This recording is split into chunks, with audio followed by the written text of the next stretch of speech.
Wow. Tides 2. How about it? Did you see it coming? I didn't. You're traveling through another dimension. A dimension not only of sight and sound, but of mind. A journey into a wondrous land whose boundaries are that of imagination. That's the signpost up ahead. Your next stop, the Lightbath Zone. Tides is a very special module to me.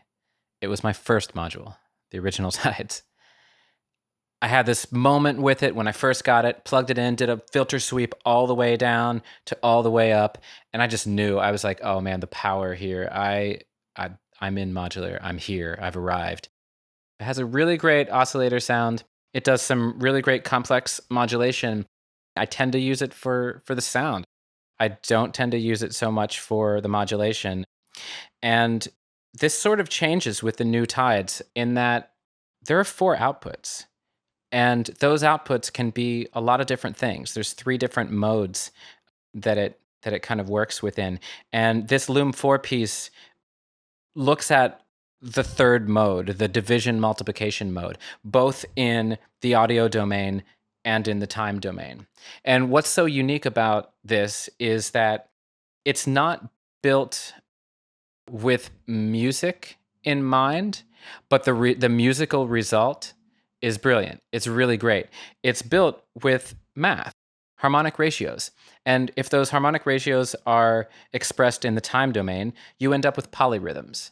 And if it's expressed in the audio domain, you end up with notes that work together like chords. Case in point. Let me remove the envelopes from the VCA, or the VCAs, all 4 of them, and take a listen. Beautiful, right?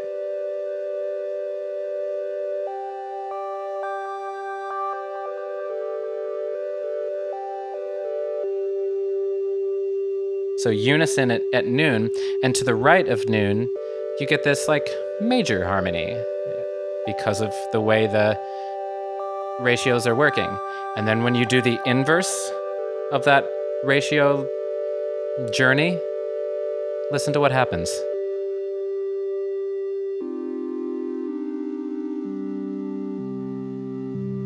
It's minor harmony. It's mind-blowing, the symmetry in nature and math and sound. It's all the same thing. So, right? That's a minor scale, basically. Up to the 5. Now, up the major side, it's not really a major scale, but it's major harmony. And I use this chord shape for this piece, for Loom 4. I stay completely on that chord shape. And what I do is, in the second Tides 2, I'm running it in the time domain, and I'm using it to send out these polyrhythmic envelopes.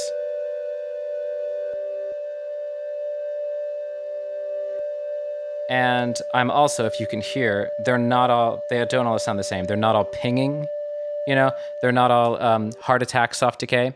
Some are inverted, soft attack, hard decay. These 2.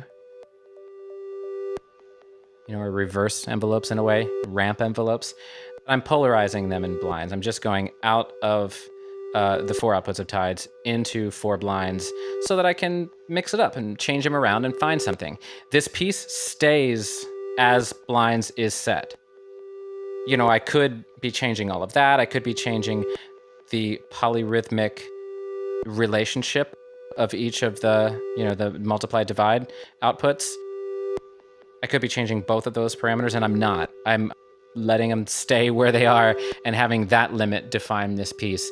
Really, because it's hard. There's a lot to get, and I'm new to this, and so I'm just setting that and making music with it from there. I figure the more I use this, the more I'll flow with it and feel comfortable inverting envelopes and changing the polyrhythmic relationship.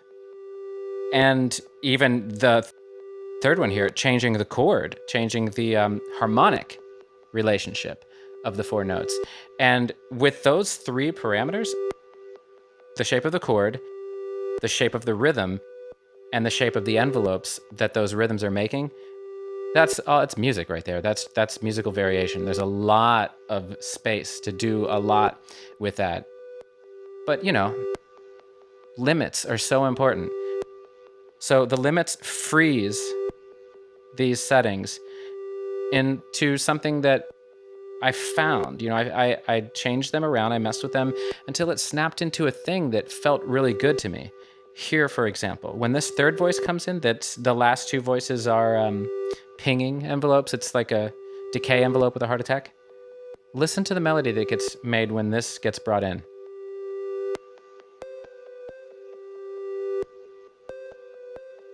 Right?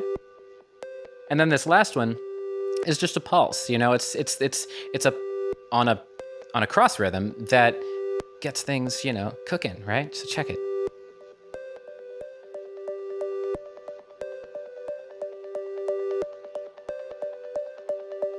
It's that whole U2 vibe, right? The triplet against the four.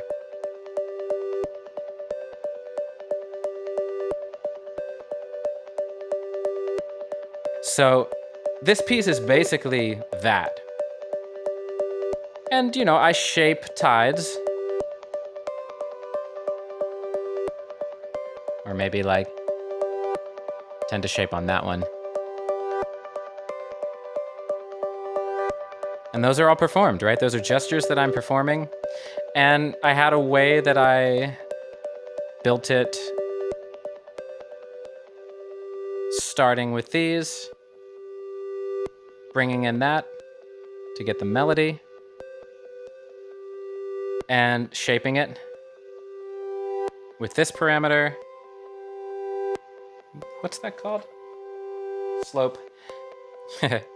And this parameter, which is called shape.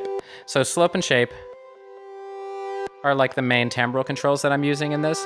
There's a lot of timbral variation that you can get in this module by just using these two. Smoothness is great too. It's like a wave folder above here. It gets really glassy. I didn't use that sound in this piece. I chose to not go into that glassy territory, and I chose to also not go in this rounder territory, which is really nice. Which is, by the way, one of my favorite things about tides is that smoothness knob. It can also be used sort of as a VCA, almost like a low pass gate, that's what I would use it for in the beginning, the level input. And does the new one have, yeah, it's basically this is the level input, but it also has a tenuverter now, so that's freaking great. And it was always an easy way to just have almost like not a complete voice, but, the VCO, VCA, and filter, really, with smoothness combination, all in just 14 HP. So it was always a very powerful sound source for me. New tides, having the 4 outputs, I really enjoy being able to envelope, level, VCA, them all separately. And that's why it pairs so well with Veils, a quad VCA that also has linear to exponential response that help you even further choose how snappy do you want this one to be, how more linear round do you want this one to be. And then blinds, it pairs very well with the second tides in the time domain, because now I can attenuvert each of the envelopes before shaping those VCA channels. And then on this third channel, right, the yellow outputs, all the yellow cables except for this yellow stacked, well, it's actually the yellow stack too, that this attenu version is actually being modulated by another modulation source. So the knob that is being turned to the positive or to the negative is essentially being turned for me by the original tides here. Okay, and so what this original tides is doing, I'll talk about that in a moment. I just wanted to change the sound a little bit. What the original tides is doing is basically providing a clock source in a way to everything in the patch. It's providing trigger sources and modulation technically its clock is originating in yarns. That just gives me a central place to choose a number, to choose an actual tempo, hit play, and have it just be going.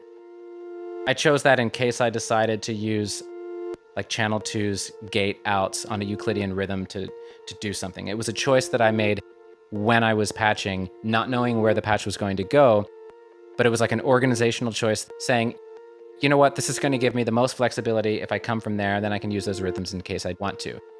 But I ended up discovering a really neat way of making rhythms coming out of Tide's output that I didn't feel I needed those Euclidean rhythms. I didn't feel I needed that level of complexity. I liked where the music was going with this. And so what that was is I'm actually using the bipolar output of a cycling waveform, And the waveform is set to sawtooth, and the slope is set to sawtooth, and it's linear, and so it's pretty straightforward, And you can see this red light is the shape, and that, when going into, here's where it gets really cool, when going into the bass drum of peaks,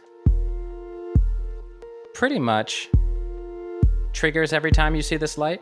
But you'll notice it skips a few. It just skipped one a second ago, and it's going to skip one again eventually. It just misses some of them due to the... actually, I don't really know what it is. So that's what's happening there. But then I have the unipolar output being malted with one of these Hosa hopscotch cables that are super handy for a case that has enough vertical height to the lid to where you can patch these things. They're a little tall, but I really like them. I kind of prefer them over stackable cables. I just, it does make them hang down, but I don't know. I just like how these cables look. They feel nice, Plus, stackables tend to be too thick in diameter, and I don't like that. So, I digress. This unipolar output is what is modulating that polarization of the third channel of blinds. And so in other words, the third envelope output of Tides is now being polarized, right, to the positive and to the negative by this LFO. And that LFO is also being used to clock Tides. So if I clock the polyrhythm with this, modulate the polarization of one of those polyrhythms, that puts a variation on this one.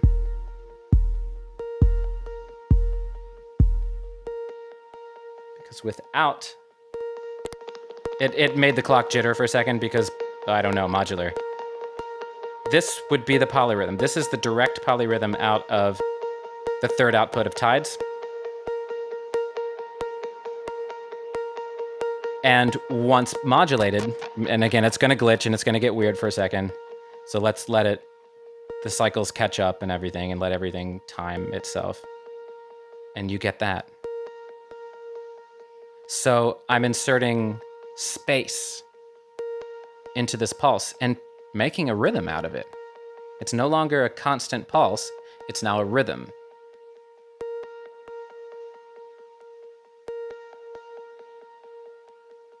So that's pretty freaking cool. So then we've got this bass drum that's skipping occasionally, a rhythm.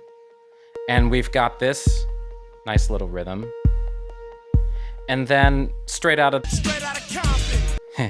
the low tide output of Tides is just triggering the hi-hat.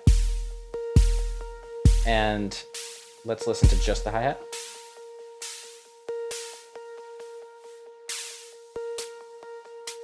There, I usually keep it pretty tight. So it's just a pulse.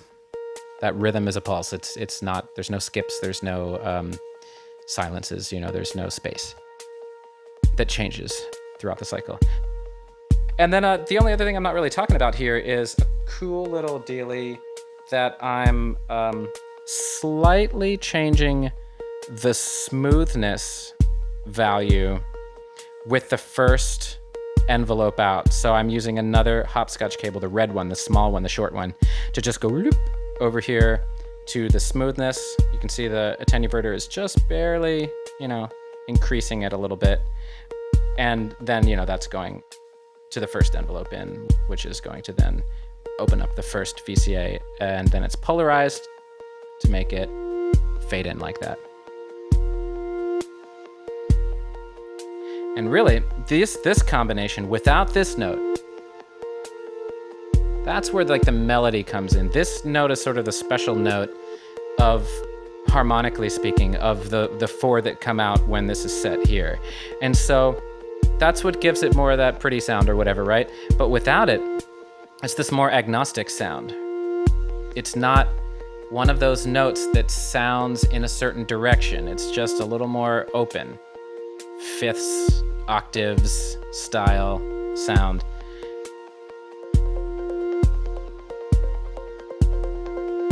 A fourth, I guess, maybe.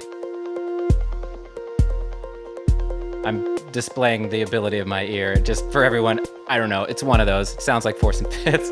And I hear a whole step between two of those, so I'm assuming one's a fourth and one's a fifth. Again, I haven't figured this out because it doesn't matter. Like, it's kind of a point I guess I'm trying to make is like, you don't have to get too nerdy with this. You get nerdy enough to serve the music, and good, done. Like, don't worry about it. That's my approach. So this piece does this, and I use the keyboard to transpose the audio rate tides. So I was on a G kind of thing, then I'm on an F. I can go down to a C sort of thing.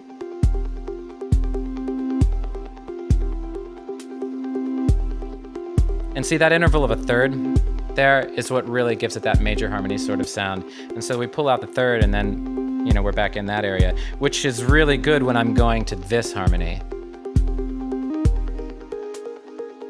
That E flat business. Like now we're shifted up in this area that's not your CFG sort of relationship to each other.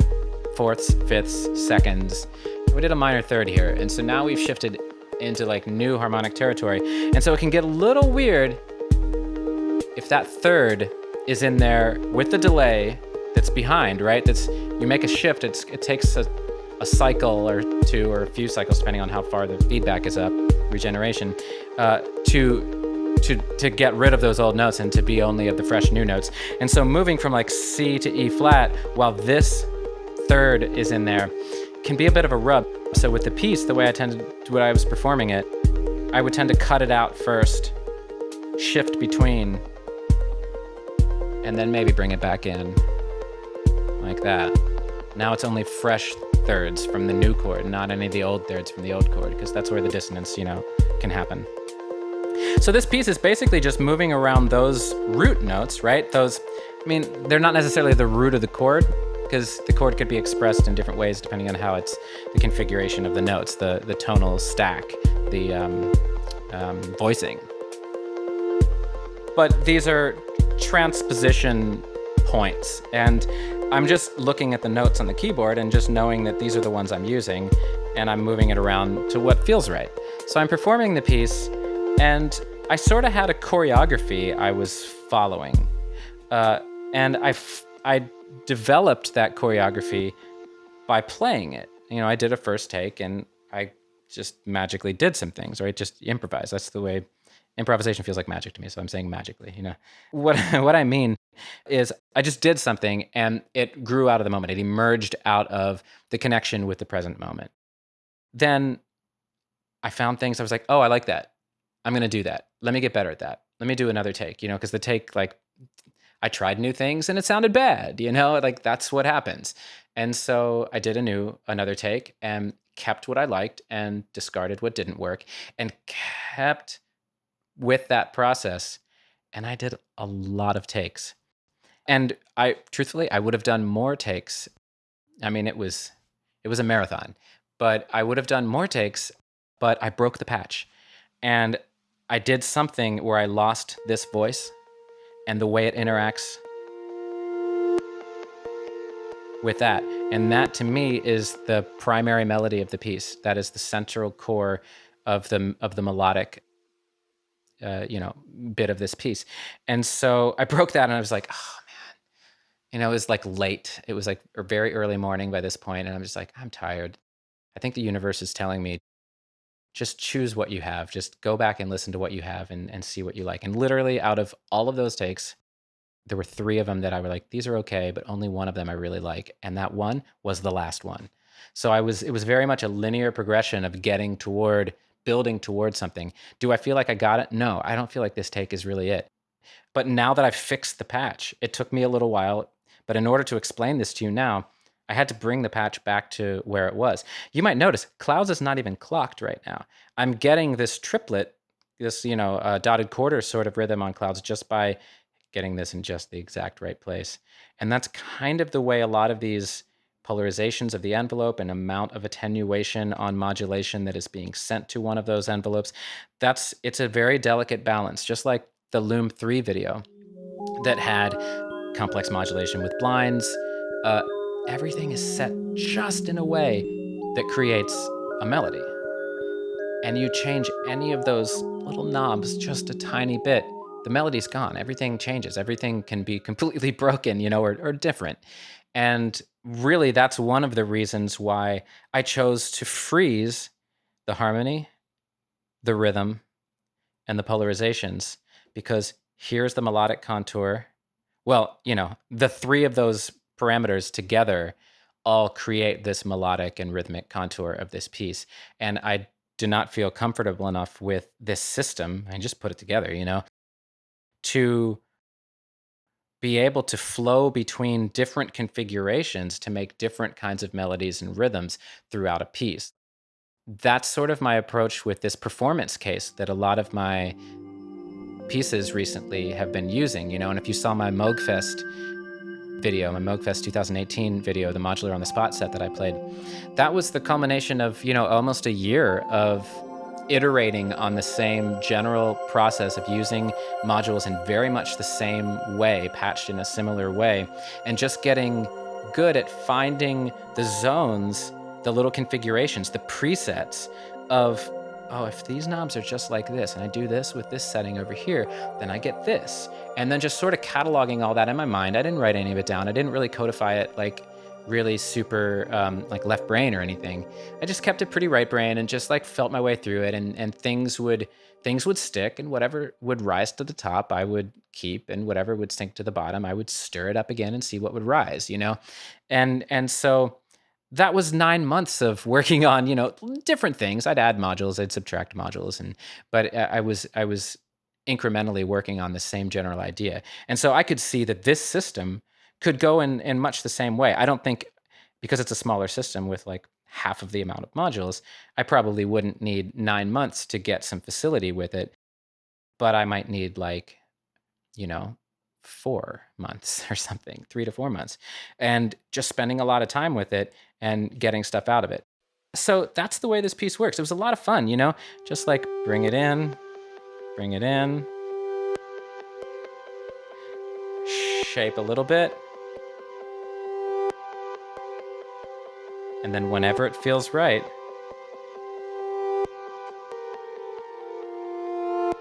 change it. You'll notice I hit the key at a very specific place, right after that fade in. Otherwise, you hear the change. That took me a number of takes until I realized that. And so then eventually, I bring in the hi-hat at the same time that I make that change. So then 2 things happen at once. It feels like a juggle. And then eventually, bring it back up and start bringing in this voice.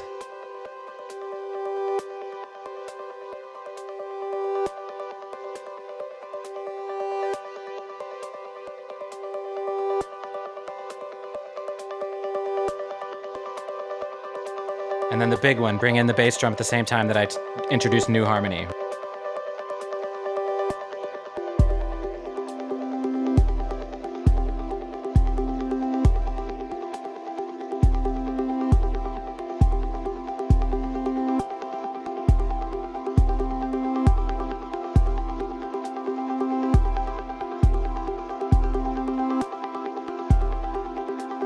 then you're just feeling it out. Like, I don't know when I'm going to make the next move.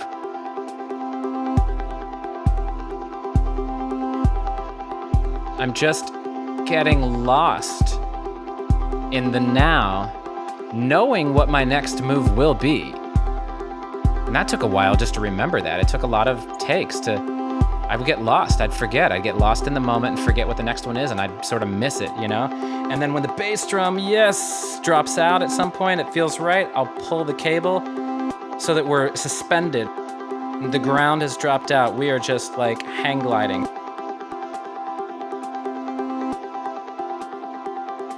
We'll lose that harmony that was the thirds.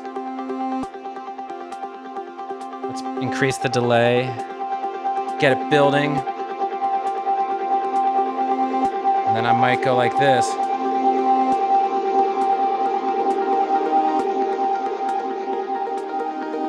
Now, Cloud's feedback is so touchy. It's actually difficult to use. I'm hoping if there is ever a revision of this module, like some of these other old modules are being revised, that the feedback control is easier to play. This is not so touchy. This is probably something I should bring directly to Mutable Instruments.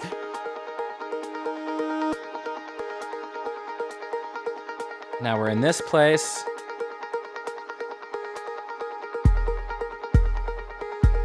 So then I get into a little trancey area here, right? Like I decide, and I don't mean like trance music. I don't even know what that is. I don't listen to that, but like music that is designed to put the individual in a trance. More repetition, less change. So I stay to this harmony, let the delays just repeat.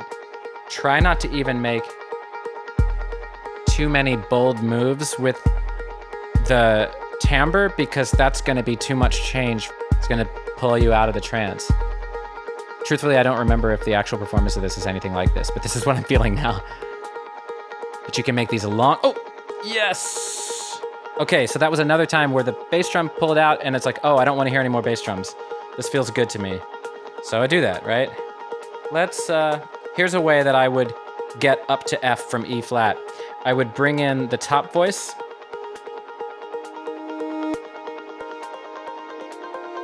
Like that. So that obscures the change. I'd bring in the fade on the old note, hit to the new note, the F, and then it hits again, and it's... That way, it's not hard square wave style changes where everything changes all at once. It's like smearing, it's like a crossfade, you know, when you're doing like video editing or whatever. It's like a... What do they call it? They don't call them crossfades. They call it like a dissolve, a cross dissolve or something with video editing, you know, or a crossfade with audio. It's something from the old being recontextualized in the new. And that was a cool move that I came up with like halfway through my takes, you know. And at this point, now that we're up to F, it feels okay to bring in the third, so I can bring in this. So now we're back in that territory, that kind of emotional feeling.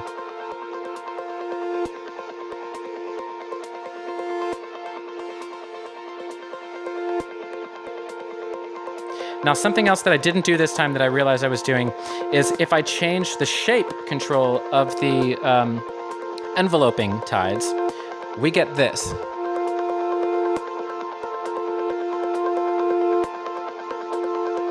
And it's set to the logarithmic attack exponential decay. And this is what it does. These become more plucky, shorter.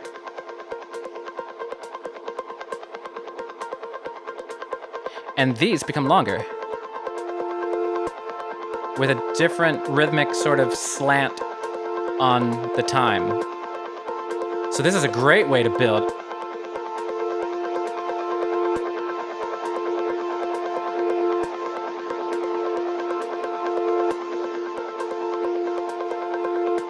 And eventually, maybe I can change this.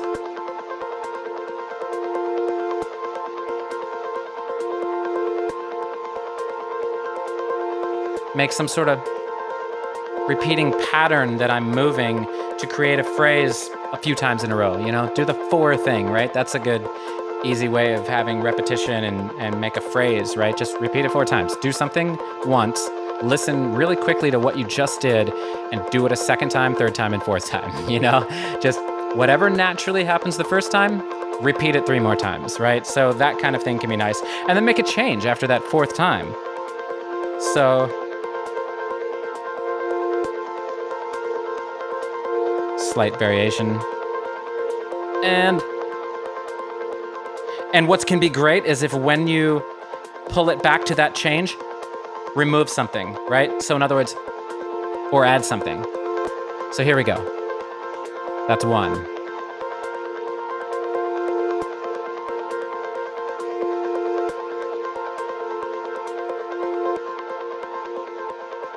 Now there's more context to this change. This change doesn't feel like a mistake or alone or exposed. It happened along with something else that now gives it more meaning.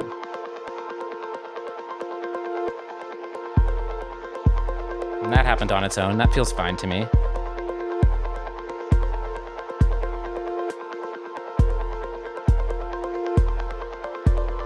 Basically, that's the piece. That's how I did it.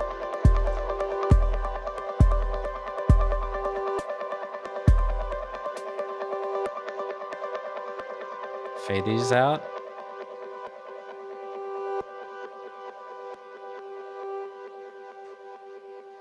And then bring this down because it's really feeding back.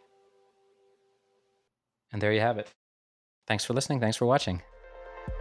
You can download the Loom 4 piece exclusively on Patreon. It's not available anywhere else. If you want to download it, have it on your devices to listen to, Patreon's the way to go. Head over to Patreon. And then, of course, you can download all the other Loom pieces that I've made that are available for download exclusively on Patreon. Thanks.